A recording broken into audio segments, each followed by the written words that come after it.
उत्तर प्रदेश के विभिन्न बोलियों को, भोजपुरी, अवधी, ब्रज और बुंदेलखंडी को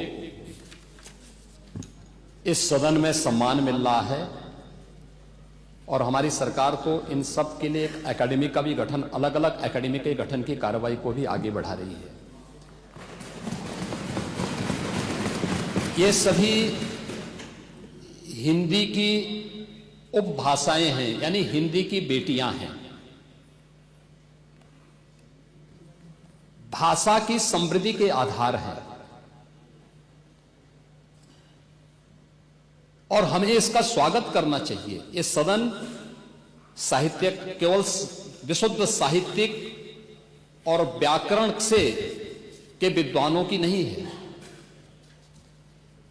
आम जन का प्रतिनिधित्व करने वाले माननीय सदस्य समाज के विभिन्न तबके से आए हैं। अंतिम पायदान पर बैठे हुए व्यक्ति की आवाज को भी इस सदन में मुखरता मिले। इसके लिए अगर किसी को हिंदी में वह धारा प्रवाह नहीं बोल सकता तो उसको भोजपुरी में भी अपनी बात को रखने का अधिकार मिलना चाहिए, अवधी में, ब्रज में या बुंदेलखंडी में उसको रखने का अधिकार मिलना चाहिए। ये कौन सी बात हो गई कि भोजपुरी में ना बोले, अवधी में ना बोले, इसका विरोध अंग्रेजी का, बुंदेलखंडी में ना बोले और उर्दू की आप वकालत कर रहे हैं।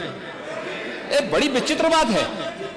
आप मुझे बताइए, मैं इसीलिए कहता हूं कि आप समाजवादियों का चरित्र ही इतना दोहरा हो चुका है, इतना दोहरा हो चुका है कि अपने बच्चों को भेजेंगे इंग्लिश पब्लिक स्कूल में और दूसरों के बच्चों को बोलेंगे कि एक गांव के उस विद्यालय में पढ़े जहां संसाधन भी नहीं है। ये दोहरा आचरण और जाकी रही भावना जैसी प्रभु मूर्ति देखी दिन तैसी, यह तो आचरण आप लोगों का है। इसीलिए आपने कल भी भोजपुरी का विरोध किया, अवधी का विरोध किया, बुंदेलखंडी का विरोध किया और आप लोग अपने दैनिक जागरण में, दैनिक जीवन में इस प्रकार के आचरण के आदी हो चुके हैं। और इसलिए अध्यक्ष जी, इसका अभिनंदन हम लोग करते हैं और इन बोलियों को सम्मान मिलना चाहिए। इनके संरक्षण के लिए ही हमारी सरकार भोजपुरी एकेडमी का गठन कर रही है, अवधी एकेडमी का गठन कर रही है संत तुलसीदास जी के नाम पर।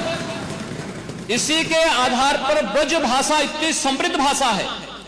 सूरदास जी ने अपनी सभी रचनाएं उसी भाषा में दी हैं। संत तुलसीदास जी ने अपनी कालजयी रचना रामचरितमानस, जो इस सदन में ही नहीं, उत्तर भारत के अंदर और भारत से प्रवासी हुए जितने भी ऐसे लोग हैं जो मॉरिशस में या दुनिया के फिजी में या दुनिया के किसी देश में गए, उनके संकट काल में रामचरितमानस ही तुलसीदास जी का अवधी भाषा में रचा गया, रामचरितमानस ही उनका सहारा बना था।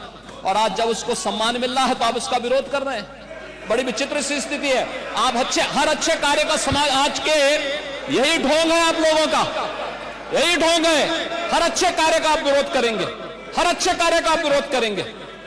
हर अच्छा कार्य जो प्रदेश के हित में है, देश के हित में है, आप उसका विरोध करेंगे।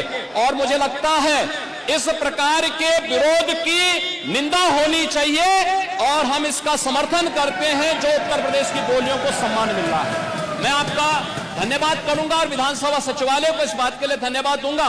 कल हम लोगों ने यहां पे इसका शुभारंभ किया, समाजवादी पार्टी ने उसका विरोध किया है और मुझे लगता है कि प्रोसीडिंग का हिस्सा होना चाहिए। इनको समाज के सामने एक्सपोज करना चाहिए। अपने बच्चों को ये लोग पढ़ाएंगे इंग्लिश स्कूलों में और दूसरे के बच्चे के लिए अगर वो सुविधा सरकार देना चाहते हो, कहते नहीं उर्दू पढ़ाओ इसको, यानी उसको मौलवी बनाना चाहते हैं, कठपुल्ला पर की ओर इसको ले जाना चाहते हैं। ये नहीं चल सकता है।